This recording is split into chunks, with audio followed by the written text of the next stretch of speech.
তো দেখো এই পরিস্থিতিতে আমি কথা বলার মতো অবস্থায় নেই। তো আশা করি তোমরা সবাই ভালো আছো। আর দেখতেই পাচ্ছ এখন আমরা কোথায় আছি, তো নার্সিং হোমে আছি। এখানে সবাই মিলে নার্সিং হোমে। তো কেন নার্সিং হোমে আসি, কি জন্য এসেছি সেটা আমি তোমাদেরকে বলছি। তো আজকে আমি সত্যি ভাবতেও পারছি না যে মানে এত বড় একটা অ্যাক্সিডেন্ট হয়ে গেছে। মানে কি বলো তো, তোমাদেরকে আমি বলে কিভাবে বোঝাবো সেটাই আমি মানে এখন মানে সেটাই আমি বুঝে উঠতে পারছি না। তো দেখতেই পাচ্ছ বাচ্চাটার মাথায় ব্যান্ডেজ করা। তো যাই হোক, মানে মাথাটা ফেটে গেছে, কেন ফেটে গেছে আর কি জন্য কি হয়েছে আমি সেটা তোমাদেরকে জানাচ্ছি। তো আমার রাজের বন্ধু ও মানে টিউশনিতে এসছিল, কিন্তু মানে কি বলতো, বাচ্চাদের এখন এমন একটা পরিস্থিতি যে স্কুল থেকে টিউশনি এমন একটা সময় যে স্কুল থেকে স্কুল ড্রেস পরেই টিউশনি চলে আসতে হয়।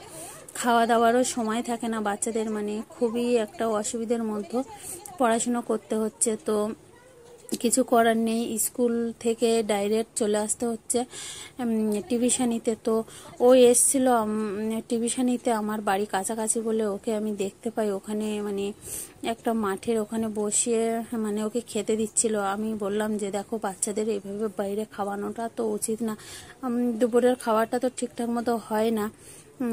ওর মা এসে মানে আমার রাজের বন্ধুর মা ওকে খেতে দিচ্ছিল বাইরে। তো আমি ডেকে এনেছিলাম আমার ঘরে বসিয়ে ওকে মানে খেতে দেব, যে খাবিয়ে তারপরে একসাথে দুই বন্ধুকে মানে টিউশনি পাঠাবো। কিন্তু দেখো মানে সব কিছুই ঠিকঠাক হচ্ছিল, তারপরে মানে দুজন একটু খেয়ে বাইরে থেকে এসে হাত পা ধুতে গেছে বাথরুমে। আমার রাজ প্রথমে গেছে বাথরুম থেকে, মানে ও বাথরুম থেকে চলে এসছে হাত পা ধুয়ে, আর ওর বন্ধু গেছে।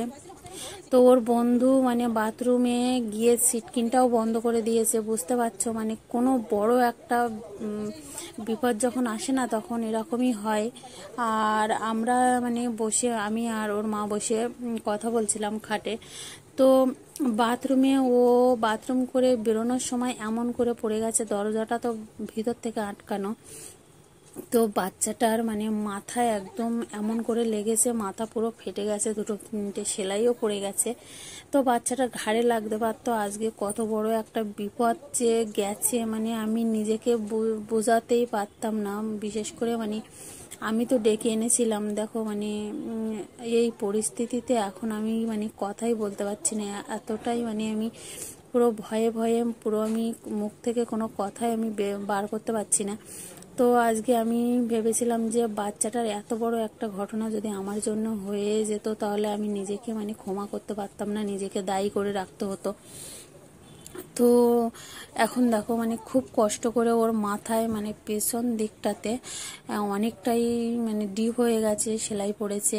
তো খুব কষ্ট হয়েছে বাচ্চাটার, মানে প্রচণ্ড কষ্ট হয়েছে। সেলাইটা যখন দিচ্ছিল তখন প্রচণ্ড ছটফট করছিল। তো বাচ্চা কাচ্চা মানে সব সময় মানে কতটা সাবধানে রাখি, তার মধ্য থেকেই মানে দেখো কখন কি হয়ে যাবে। আর বিপদ মানুষের বলে কয়ে আসে না, এটা আমি দেখলাম। তো আমার খুবই কষ্ট হচ্ছে মানে ওকে দেখে। আর আমরা এখানে সবাই আছি, দেখো রাজের বাপিকে আমি ফোন করেছি, রাজের বাপি অফিস থেকে তাড়াতাড়ি করে ছুটি নিয়ে চলে এসছে। আর ওর বন্ধুর মায়েরাও এসেছিল টিউশনিতে। তো সবাই এখানে শুনে চলে এসছে। তো আমার রাজের মাস্টারমশাই সেও চলে এসছে এখানে। মানে অত বড় একটা ঘটনা শোনার পরে কেউই মানে থাকতে পারে না বাড়িতে। তো দেখো ওকে এখন বাড়ি পাঠিয়ে দেওয়া হচ্ছে। তো আজকে মানে এত বড় একটা বিপদ মানে ভাবতেও পারিনি যে আমার বাড়ি গিয়েও এরকম হতে পারে, আমার বাড়ি ডেকে নিয়ে এরকম একটা বিপদ হয়ে গেল। তো ওকে এখন দেখো আস্তে আস্তে মানে বাড়ি পাঠানো হচ্ছে।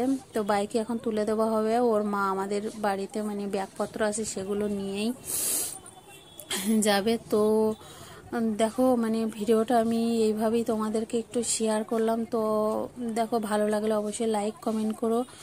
আর তোমরা মানে তোমাদের কাছে একটু শেয়ার করলাম যে বাচ্চা কাচ্চা সবসময় কিন্তু সাবধানে রাখবে যতটা সম্ভব। কার কোথায় কিভাবে বিপদ হবে কেউ কিন্তু জানে না। তো যতদূর সম্ভব আমাদের সাবধানে তো রাখতে হবে। ও একদম রাজের বন্ধু দেখো একদম বাচ্চাটা এত মানে কষ্ট হচ্ছে ওর, ঠিকঠাকভাবে মানে দাঁড়াতেও পারছে না। তো তো ওকে দেখো তুলে দেওয়া হয়েছে বাইকে, ওর বাবা পেছনে আছে আর একজন মানে বাইক চালিয়ে নিয়ে যাচ্ছে, ওকে মাঝখানে বসিয়ে দেওয়া হয়েছে। একটা জিনিস কি বলতো, ভগবান যার কপালে যখন বিপদ লিখে রাখে কেউই আটকাতে পারে না। তো সেটাই আজকে হলো। তো যাই হোক, দেখো ভিডিওটা আজকে এই পর্যন্তই রাখলাম। অবশ্যই ভালো লাগবে।